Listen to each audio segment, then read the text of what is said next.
วันนี้เราอยู่ที่โครงการสมิธเกษตรนวมินทร์นะคะซึ่งเป็นแบรนด์น้องใหม่ล่าสุดของสิงห์เอสเตทในเซกเมนต์ซูเปอร์ลักชัวรี่นะคะ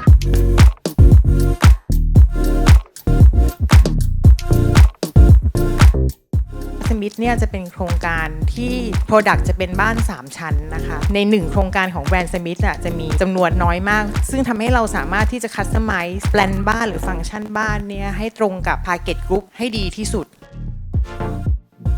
แบรนด์นี้มันเป็นแบรนด์ที่ผมรู้สึกว่ายูนิคแล้วก็มีความเท่แล้วก็มีความคราฟต์มากๆเลยก็รู้สึกแบบมันดีไปหมดแล้วคือผมรู้สึกว่าชอบโครงการนี้เพราะว่าเขาให้ความสำคัญกับคาแรคเตอร์หรือว่าไลฟ์สไตล์ของกลุ่มลูกค้าของ Smith นะครับผม